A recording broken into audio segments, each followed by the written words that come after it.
ეს თემა დღემდე ძალიან აქტუალურია და თქვენ კიდევ ერთი მნიშვნელოვანი სპეციფიკა დაგავიწყდეთ ქართულ კულტურასთან დაკავშირებით არა მხოლოდ მშობლები, ბებია-ბაბუებიც არიან ხოლმე აღმზრდელები და აქტიურად ჩართულები, როგორც კარგი ასევე ხშირად ცუდი მიმართულებითაც. ამიტომ მე არ შეგაწყენთ თავს იმაზე საუბრით, როგორი კარგი და მრავალფეროვანი არის ამ მიმართულებით მოცემულობა მთელს მსოფლიოში, სამყაროში, როგორი აქტუალურია დღემდე ეს თემა. აი რა ხდება საქართველოში და როგორი სტილის აღზრდა არის ხა მეტნაკლებად გავრცელებული. საერთოდ სხვადასხვა ტიპოლოგიებს გამოყოფენ აღზრდის და აი თქვენ რაც ბრძანეთ, მე მხოლოდ იმას შევეხები, რომ სხვა დანარჩენზე აღარ ვისაუბროთ, რაც კარგია და ოქროს შუალედია, იმაზე ვისაუბროთ. ამას ქვია ავტორიტეტული აღზრდის სტილი, როდესაც აი ყველა ის ნიუანსი, რაც თქვენ ჩამოთვალეთ და რაც თქვა კიდეც თაკომ, რომ აი ამათი ერთობლიობა არის, ზუსტად ამას ითვალისწინებს. ეს ნიშნავს იმას, რომ მშობელი არის მეგზური, არის რაღაცნაირად დამკვალიანებელი საკუთარი შვილის და ასევე გვერდით მდგომიც, მხარდამჭერიც და რაღაცა მოზომილად, ასე ვთქვათ, რეკომენდაციების გამცემით. ამიტომ სხვათა შორის პოსტსაბჭოთა სივრცეში, როდესაც შეიცვალა უეცრად ყველაფერი, ერთ-ერთი დიდი დარტყმა მიიღო აღზრდის სტილმაც. აი, არ ვიცი, რამდენად გასაოცარია ხა პროფესიონალებისთვის, ვინც ჩართული ვიყავით ამ სფეროში, სულ ჩვენს არ გაგვიკვირდა, მაგრამ უცხო თვალისთვის ყოველთვის უცხოა, კი, მაგრამ რანაირად შეიძლება იყოს ეს დაკავშირებული წყობასთან, ხო, მაგრამ ნამდვილად შეიცვალა.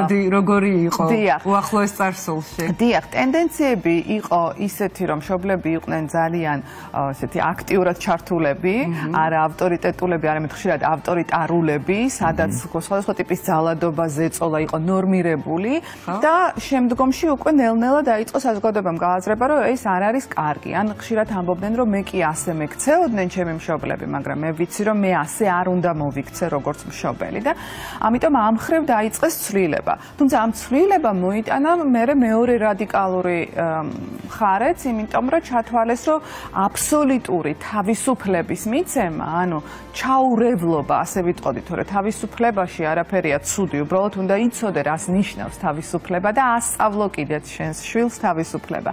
არამედ ის, რომ ისინი აბსოლუტურად აღარ ერეოდნენ, ამან მოიტანა ის, რომ ჩამოყალიბდა არასწორი კატეგორიაც მშობლების, მერე მეორე უკიდურესობა. ესე იგი, შეგვიძლია ვთქვათ, რომ თანამედროვე სამყაროში, ვთქვათ, ქართველი მშობლების დამოკიდებულებები ბავშვის პიროვნულ განვითარებასთან დაკავშირებით ესეთი ერთმნიშვნელოვნად, ვთქვათ, რადიკალურია, იმიტომ რომ აი მე მაინც განცდა მაქვს, რომ დღესაც თუნდაც ჩვენ მშობლები ხშირად მოქმედებთ ხოლმე ჩვენი შვილების ნაცვლად, გარკვეულწილად ინიციატივებს გაუცნობიერებლად, მაგრამ ვართმევთ ხოლმე და აი მუდმივად ვცდილობთ ხოლმე განსაზღვროთ, აი რა წრეზე იაროს, ვისთან იმეგობროს, ვინ მოეწონოს, ვინ არ მოეწონოს და ასე შემდეგ.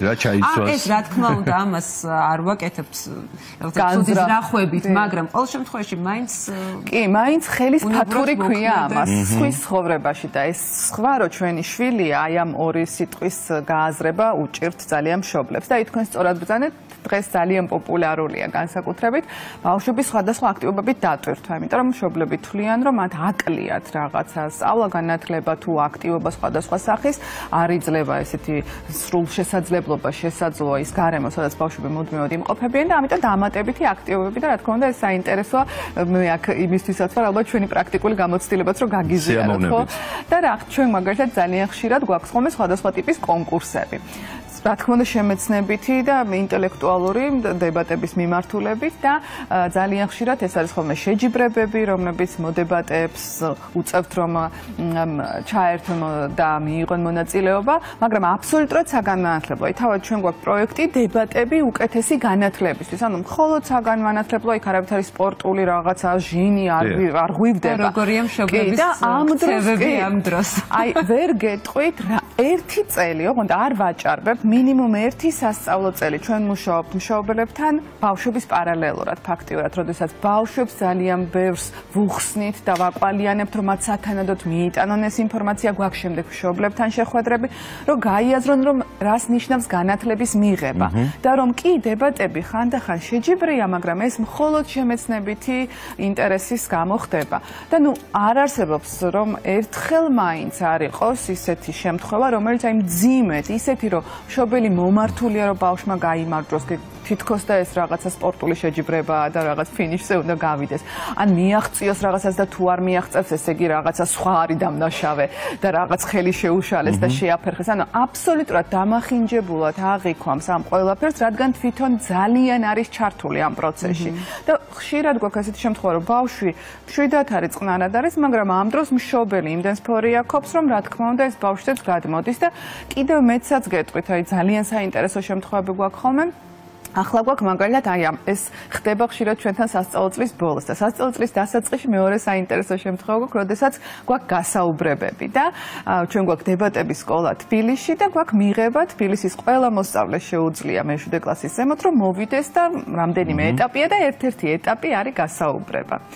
და აი ამ გასაუბრების დროს თუ ეს გასაუბრება არის ონლაინ და ხშირად ასეც არის, იმიტომ რომ ყველა დრო გაწერილი აქვს და წუთობრივად რომ ზუსტად მოესწროს ხოლმე, ძალიან ხშირად გვესმის რომ ხმა შემოდის მშობლის, რომელიც კარნახობს პასუხს.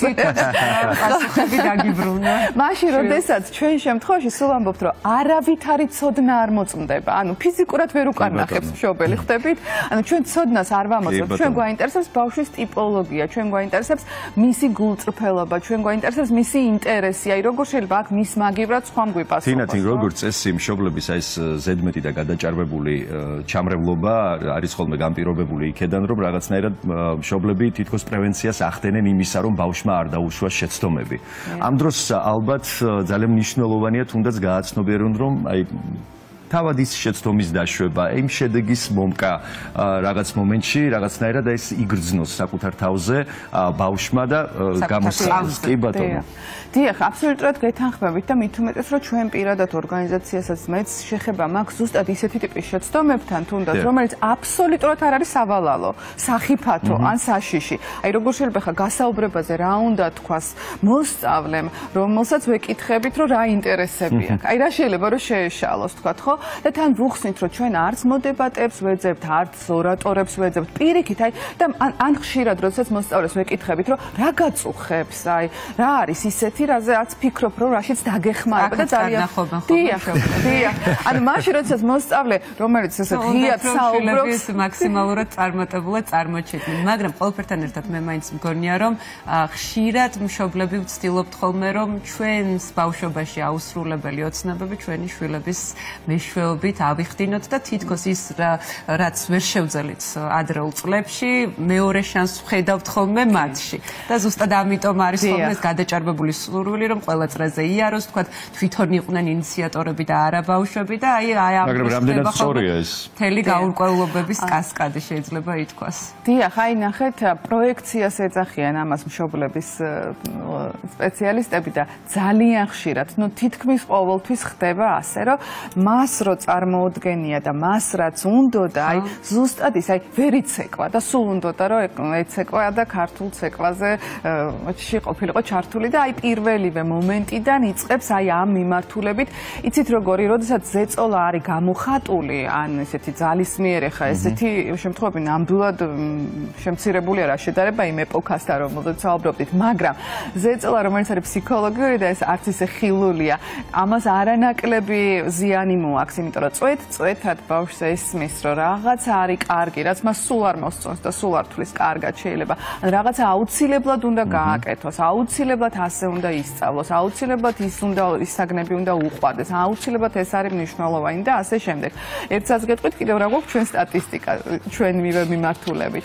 მაგალითად, ცხადდება დებატების სკოლაში მიღება და მთელი წელი გვაკითხავენ, იმიტომ რომ მხოლოდ წელიწადში ერთხელ გვაქვს მიღება. აი, როგორი არის თქვენი აზრით მომართვიანობა პროცენტულად მშობლების და ბავშვების? ალბათ გაცილებით უფრო მაღალი მშობლების ვიდრე პატარების. ჩვენ ამაყები ვართ, რომ 50%-ზე ცოტა მეტია და მეტი არა, იმიტომ რომ თავად ბავშვები უზიარებენ ბავშვებს საკუთარ გამოცდილებას და ეს მუშაობს, მაგრამ ძალიან ხშირად გვაკითხავენ მშობლები. ამაში ცუდი არაფერია, მაგრამ ზუსტად ამას გვეუბნებიან, მე რო ეს მესწავლა ჩემს ასაკში. კი გულწრფელები არიან და ასეც არის და მათ ნამდვილად აქვე მინდა ხმამაღლა განვაცხადო, რომ ჩვენ ვიწყებთ მუშაობას მშობელთან და ვუხსნით, რომ თუ ბავშვი არ მოვა, თუ ბავშვი არ დაესწრება საპრეზენტაციო შეხვედრებს, თუ ბავშვი არ გაერკვევა ეს რა არის, თუ ბავშვი არ გაივლის პირადად გასაუბრებას, მაშინ თქვენი мотиваცია ვერ მოიტანს იმ შედეგს, რაც თქვენ გინდათ, რომ თქვენმა შვილმა მიიღოს.